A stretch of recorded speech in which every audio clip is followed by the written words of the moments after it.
আল্লাহ তাআলা সাইয়েদনা ইব্রাহিম আলাইহিস সালামকে বললেন যে, ইব্রাহিম, এবার আরো বড় একটি কাজে তোমাকে অ্যাসাইন করব, বড় একটি মিশনে পাঠাবো। সেটা হচ্ছে আমার ঘরকে তোমার আবার পুনর্নির্মাণ করতে হবে, অর্থাৎ রিকনস্ট্রাক্টিং দ্য কাবা। কারণ আমরা জানি কাবা প্রথম নির্মাণ করেছিল ফেরেশতারা, তারপর করেছিল আদম আলাইহিস সালাম, তারপর করেছিল নূহ আলাইহিস সালাম। কিন্তু নূহ আলাইহিস সালামের মহাপ্লাবনে কাবা ধ্বংস হয়ে গিয়েছিল।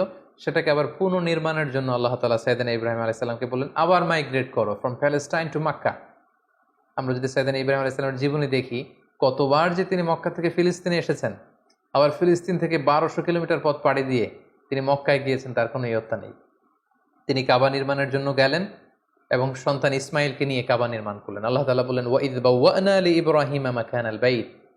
আমি ইব্রাহিমকে, I pointed out for Ibrahim the site of the house. Kaaba ঘরের সাইটটা আমি দেখিয়ে দিলাম, এটা কতটুকু উঁচু হবে, কতটুকু দৈর্ঘ্য হবে, কতটুকু প্রস্থ হবে, তার সবটুকু আমি ইব্রাহিমকে বুঝিয়ে দিলাম। সাইয়েদনা ইব্রাহিম আলাইহিস সালাম সাইয়েদনা ইসমাইল আলাইহিস সালামকে নিয়ে কাবা নির্মাণ শুরু করলেন। ছোট্ট ছেলে ইসমাইল পাথর কেটে এনে বাবার কাছে দেয়।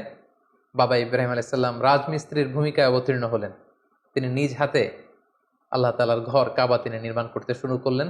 বাপ ছেলে দুজনই পড়তে আরম্ভ করলেন, রব্বানা তাকাব্বাল মিন্না ইন্নাকা আনতাস সামিউল আলিম। হে আল্লাহ, আপনি আমাদের পক্ষ থেকে এই ইফোর্ট, এই ডেডিকেশনকে, এই কাজকে আপনি কবুল করে নেবেন। এবং আল্লাহ তাআলা বললেন যে, ওয়াইদ জাআলনাল বাইতা মাসাবাতান লিন-নাসি ওয়া আমনা। আমি এই কাবা ঘরকে, ইব্রাহিম ইসমাইলের পদধূলি ধন্য এই কাবা ঘরকে গোটা বিশ্বের মানুষের মিলন কেন্দ্র বানালাম। যেটা আমরা হজ উমরার সময় দেখি, more than 2 million Muslims they gather together in Kaaba. কাবার চারিপাশে প্রায় 20 লক্ষেরও বেশি মানুষ একসাথে হজের সময় তারা সালাত আদায় করে। গোটা বিশ্ব থেকে প্রতিদিন উমরার জন্য মানুষ কিন্তু সেখানে যাচ্ছে। অর্থাৎ মানুষের একটা মিলন কেন্দ্র আল্লাহ তাআলা সেই এলাকাটিকে বানিয়েছিলেন, কিন্তু যেটা একটা সময় ছিল অনুর্বর, জনমানব শূন্য একটি এলাকা। এবং আল্লাহ তাআলা আমাদেরকে আদেশ করলেন, ওয়াত্তাখিযু মিন মাকামি ইব্রাহিমা মুসাল্লা। তোমরা ইব্রাহিমের দাঁড়ানোর জায়গাকে সালাতের জায়গা বানাও। অর্থাৎ যেই পাথরের উপর দাঁড়িয়ে সাইয়েদনা ইব্রাহিম আলাইহিস সালাম কাবাকে রিকনস্ট্রাক্ট করেছেন, আজ পর্যন্ত এই 2500 বছর পরেও সেই পাথরটি আজও সংরক্ষিত আছে। আপনারা হজ উমরা যারা করেছেন তারা দেখেছেন সেই পাথরটির চারদিকে সেটা সংরক্ষিত আছে। সাইয়েদনা ইব্রাহিম আলাইহিস সালামের ফুটপ্রিন্ট সেখানে আছে, পায়ের ছাপ আছে। এবং সেটাকে সামনে রেখে টু দ্য ডাইরেকশন অফ কাবা সালাত পড়াকে আল্লাহ তাআলা আমাদের জন্য অবধারিত করেছেন, তিনি আমাদেরকে আদেশ করেছেন। এবং সাইয়েদনা ইব্রাহিম এবং ইসমাইলকে বলেছেন, তোমরা কাবা ঘরকে পরিচ্ছন্ন করো, ঝাড়ু দাও। সাইয়েদনা ইব্রাহিম আলাইহিস সালাম সফলতার সাথে কাবা পুনর্নির্মাণের এই মিশনটাও সম্পন্ন করলেন। সম্পন্ন করে তিনি কায়মনোবাক্যে আল্লাহ তাআলার কাছে একটা দোয়া করেছিলেন, ঐতিহাসিক দোয়া।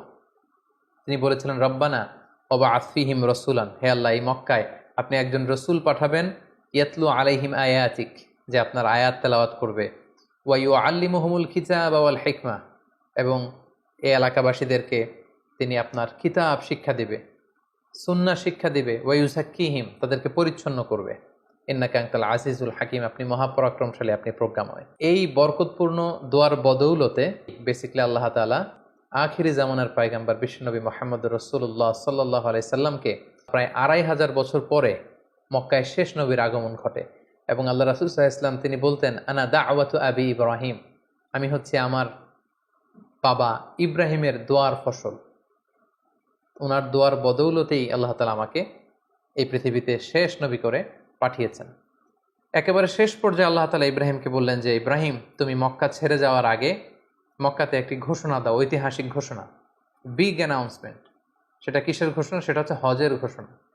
কিভাবে হজ শুরু হলো, তুমি হজের ঘোষণা দাও। সাইয়েদনা ইব্রাহিম আলাইহিস সালাম বললেন, আল্লাহ, এখানে কোনো মানুষ নেই, কোনো জনপদ নেই, কেউ নেই, আমি কার কাছে হজের ঘোষণা দেব? আল্লাহ তাআলা বললেন, তুমি শুধু ঘোষণাটা দাও, গোটা বিশ্বের মানুষের কানে এই ঘোষণা পৌঁছে দেওয়ার দায়িত্ব আমি আল্লাহ নিজে নিয়ে নিলাম। সুবহানাল্লাহি ওয়া বিহামদিহি। আল্লাহ তাআলা বলছেন, ওয়াআযযিন ফিন-নাসি বিল হজ্জ ইয়াতুকা রিজালা ওয়া আলা কুল্লি দামিরি ইয়াতিনা মিন কুল্লি ফাজ্জিন আমিক। ইব্রাহিম, তুমি ঘোষণা দাও, তোমার এই ঘোষণার বদৌলতে দেখবে আগামী বছর থেকে গোটা বিশ্ব থেকে মানুষ আসতে শুরু করবে। এবং সাইয়েদনা ইব্রাহিম আলাইহিস সালাম সাফা পাহাড়ের উপরে উঠলেন, কোনো বর্ণনায় জাবালে আবু কুবাইসের উপরে উঠলেন, উঠে ঘোষণা দিলেন, আইয়ুহান নাস ইন্না রাব্বাকুম ক্বাদ ইত্তাখাযা বাইতান ফাহাজ্জু। হে গোটা বিশ্বের মানুষ, আল্লাহ তাআলা একটি পবিত্র ঘর নির্মাণ করেছেন আমার মাধ্যমে, তোমরা এই ঘরে হজ পালনের জন্য আসো। তাফসিরে এসেছে যে এই ঘোষণাটা আল্লাহ তাআলা গোটা বিশ্বের সবার কানে তখন পৌঁছে দিয়েছেন। এমনকি আমরা যখন তখন ছিলাম না এই পৃথিবীতে, আমরা রুহের জগতে ছিলাম, আমাদের কাছে আল্লাহ তাআলা এই আহ্বানটি পৌঁছিয়েছিলেন। এবং রুহের জগতে আমাদের মধ্যে থেকে যারা লাব্বাইক লাব্বাইক বলে এটার আনসার আমরা করার সুযোগ পেয়েছি, তাদেরকে আল্লাহ তাআলা এই পৃথিবীতে কাবা জিয়ারতের এবং হজ পালনের সুযোগ দান করে থাকবেন। Be a part of our vision. Do listen and share the khair.